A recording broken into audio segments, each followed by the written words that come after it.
History remembers her as the queen who lost her head. But the truth of Anne Boleyn's final moments is far more terrifying.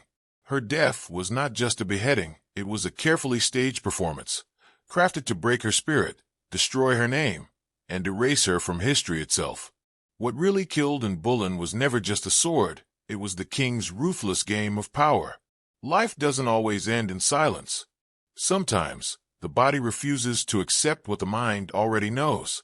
Eyes may still blink, lips may attempt to form words, and the spark of awareness can linger for a few horrifying moments. This was the reality that haunted the fate of Anne Boleyn, second wife of Henry VIII, and perhaps the most infamous queen ever to be beheaded. Her execution is often written in history books as a swift, merciful blow of a sword. But the truth is far more chilling. It was not only the death of a queen, it was the systematic destruction of a woman's identity, dignity, and memory.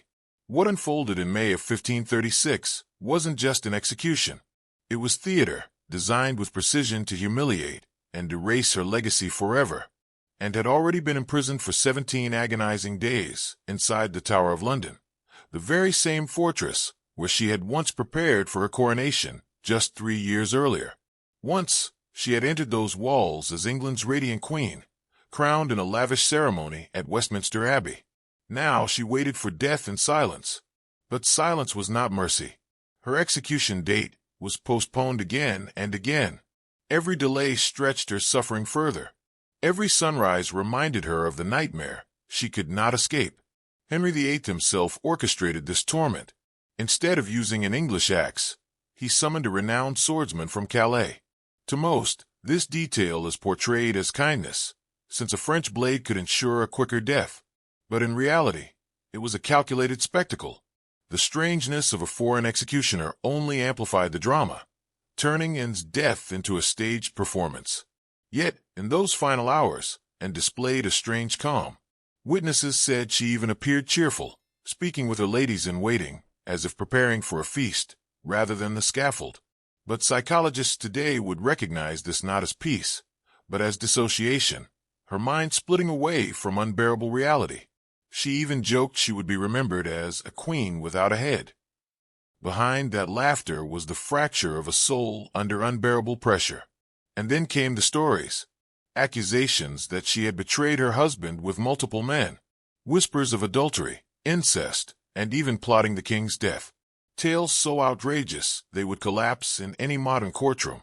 Yet in Tudor England, they were enough to damn her forever. And wasn't just going to die. She was going to be erased.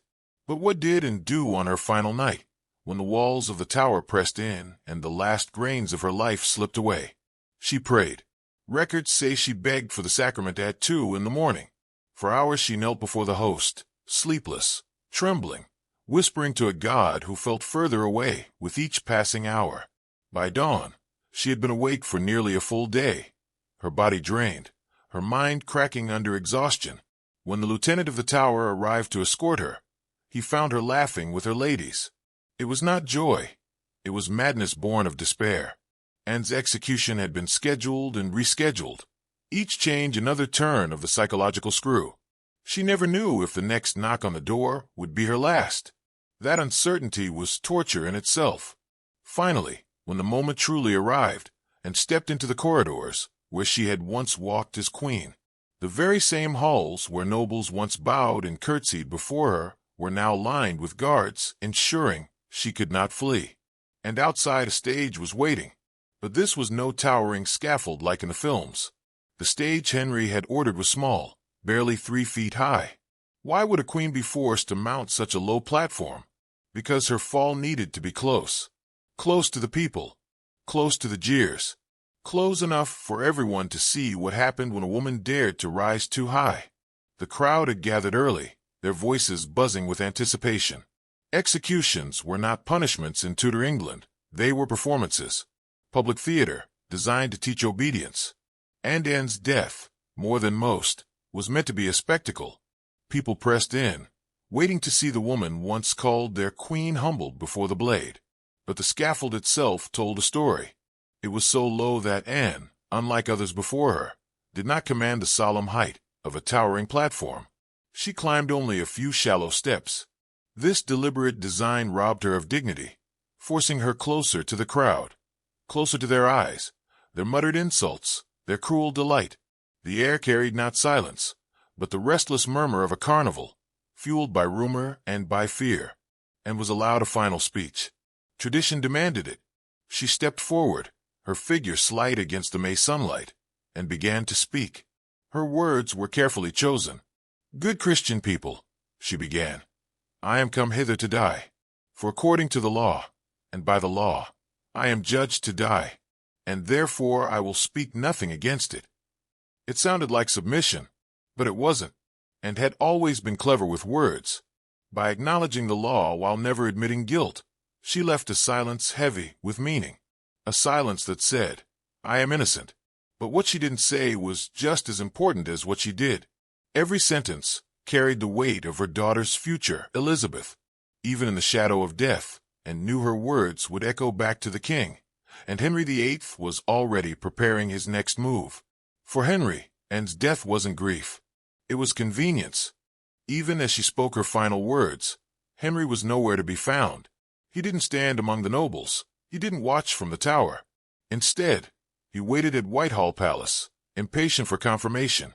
Not confirmation that his queen was gone, confirmation that he was free. Free to marry Jane Seymour. Free to try again for the son he so desperately craved. And when word reached him that the sword had fallen, Henry reportedly celebrated. Anne's death wasn't just her end. It was his beginning. But the sword itself was another cruelty. Henry had spared no expense to make sure her death was foreign, strange, and terrifying. Why bring a French swordsman across the Channel when English executioners were ready at hand? The answer revealed a darker twist. No Englishman wanted the job, not because of loyalty or pity, but because Anne's death required a weapon they had not mastered. The French sword, a razor-sharp blade swung sideways, demanded precision. With an axe, mistakes were common, multiple strikes sometimes needed. But Henry wanted no messy hesitation. He wanted a clean, theatrical end. The swordsman had practiced beforehand on animals, ensuring his strike would be perfect. To him, Anne was not a queen, not even a woman, but a final challenge, a test of skill. He would be paid handsomely if he succeeded in one stroke. But mercy was not his purpose. Before the blade could fall, Anne was blindfolded. Many say it was kindness, shielding her from the sight of death. But in truth, it was practical. If she flinched, even slightly, the strike could go horribly wrong. The blindfold forced her stillness, and refused the block. Instead, she knelt upright on the scaffold. Her lips moved in prayer, her voice trembling in whispers the crowd could barely hear. Witnesses later recalled her eyes darting beneath the cloth, searching desperately for any hint of the swordsman's movement. She never knew when the final moment would come. And then it did. A single stroke, swift and sure. Her head fell. But the horror wasn't over. Something even more unsettling came next, something most accounts quietly omit. For a moment, silence fell over Tower Green. A silence that wasn't peace, but shock. The blade had done its work cleanly, yet the horror had only begun. Witnesses later whispered of what they saw, Anne's lips still moving, her eyes flickering as if she clung to life for a few impossible seconds after decapitation. Some claimed she was still praying, her final words severed but unfinished, carried on in the ghostly motions of her mouth. A gruesome reminder that death was never as simple as a sword swing. Several onlookers fainted. Others turned away, unable to watch. The performance Henry had staged had turned too real, too raw. But what came after revealed just how little dignity was left for the once glorious queen. There was no coffin, no royal bier draped in velvet, nothing that spoke of her crown. Instead, her ladies-in-waiting scrambled in panic, forced to place her head and body into a crude arrow chest. They wept as they worked, their hands trembling as they wrapped her remains in linen. These women had loved her, served her, laughed with her, and now they carried her like discarded property, and was buried quickly, without ceremony, in an unmarked grave beneath the chapel floor of St. Peter ad Vincula. No prayers echoed, no songs rose for the fallen queen, just the hurried scrape of earth over wood, the end of Boleyn, written in silence and obscurity. But Henry wasn't finished. To kill her body was one thing. To erase her memory was another, and that was his true aim. Almost immediately, the campaign of erasure began. Portraits of and were destroyed or painted over. Her royal emblems were hacked from palace walls. Courtiers who once praised her wit now muttered that she had bewitched the king. Even speaking her name became dangerous.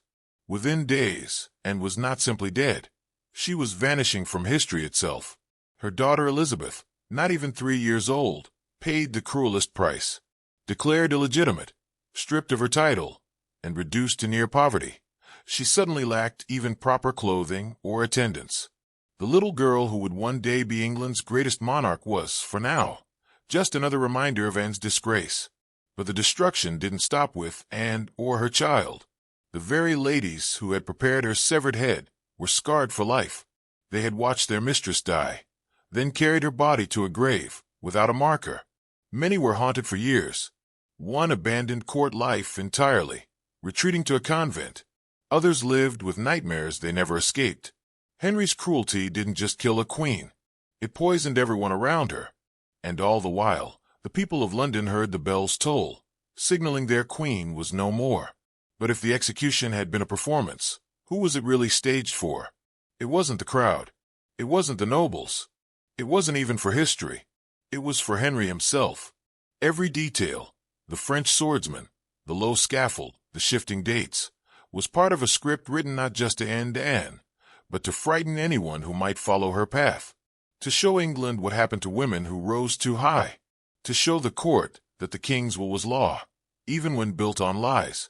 The charges against Anne, adultery, incest, plotting murder, were absurd. But Cromwell, Henry's ruthless minister, had used them with precision. He fed her sleepless nights, interrogations, and rumors until her spirit fractured. The execution was only the last act of a much longer torture. Even the timing was staged, and wasn't killed at dawn, as was tradition. Her death was delayed until mid-morning, when the largest possible crowd could gather. London itself became part of the theater. Outside the Tower, people shouted insults, laughed, even cheered when told of her guilt. Inside, nobles stood stiffly, masking fear with indifference. Everyone knew what they were supposed to see. Not a queen, but a warning. But Anne was not alone in this purge. In fact, her fate had already been sealed days earlier, through the deaths of 5 men, one of them her own brother, and their blood made her execution inevitable. Just days before Anne walked to the scaffold, 5 men had already been executed, condemned for crimes that existed only in the king's imagination. Among them was her brother, George Boleyn. Their deaths were staged first, sealing Anne's fate before her trial even began. If the men were guilty, then she had to be guilty too. The trap was perfect. But why kill them before the queen? Because their silence was vital. If any of them had stood upon the scaffold and proclaimed Anne's innocence, the king's entire performance could have collapsed. By slaughtering them first, Cromwell ensured that no voice of contradiction remained. When Anne finally faced the sword, her guilt was already written in blood. This was not justice. This was choreography, a script where every role had been cast, every outcome predetermined. And yet, even death could not fully silence Anne, for despite Henry's careful design, the memory he tried so hard to erase would return to haunt him through the very child he cast aside. In the days after Anne's death, London moved on with shocking speed. Henry became engaged to Jane Seymour the very next day. Within 2 weeks, he married her. The court sang of his mercy, praising the king for sparing and of brutal acts by granting her the honor of a skilled swordsman. His propagandists filled the silence with lies, painting and as a schemer, a seductress, a traitor. The story of her downfall was rewritten before her body had even grown cold. But beneath the official records, fragments of the truth endured, in secret poems, in whispered memories, in the haunted eyes of those who had witnessed her fall. And those fragments would one day resurface, reshaping in story long after Henry and his ministers turned to dust. Because history would not remember, and as Henry wished, the daughter he tried to delegitimize, Elizabeth, would rise to the throne and become one of England's greatest monarchs. Under her reign, Anne's bloodline would define an era. The queen Henry destroyed would live on, and the queen he could never control. Anne's death had been meant as erasure. Instead, it became legend. And yet the legend itself has often been softened, even romanticized. Popular retellings show her stepping gracefully to the block, her final words dignified, her death quick and clean. But the true horror lies not in the sword strike. It lies in everything that led to it. The sleepless nights, the fabricated accusations, the calculated humiliation, the stripping away of her identity until she was nothing more than a stage prop in Henry's show of power, and wasn't simply executed. She was dismantled, and that truth is far more terrifying than the sanitized version handed down through centuries. And Boleyn's fall was not just a tragedy. It was a warning about how absolute power can twist truth into lies, how a ruler can rewrite reality itself, turning innocence into guilt, love into betrayal, a queen into a monster. The scaffold on Tower Green was not just a place of death. It was a theater of control, where a woman's life was reduced to spectacle and her memory nearly erased. But despite Henry's ruthless campaign, Anne endures. She survives in the resilience of Elizabeth. She survives in the fragments historians piece together from the ruins of propaganda. And she survives in the haunting truth of her execution, a truth that reminds us how fragile justice becomes when power is absolute. In Anne's severed head, we do not just see the fall of a queen. We see the brutality of a system that weaponized death, silence, and lies. We see how history itself can be manipulated, reshaped, rewritten. And we see a final irony. Henry VIII tried to erase Anne Boleyn. Yet 5 centuries later, it is her story, not his, that still captures the world.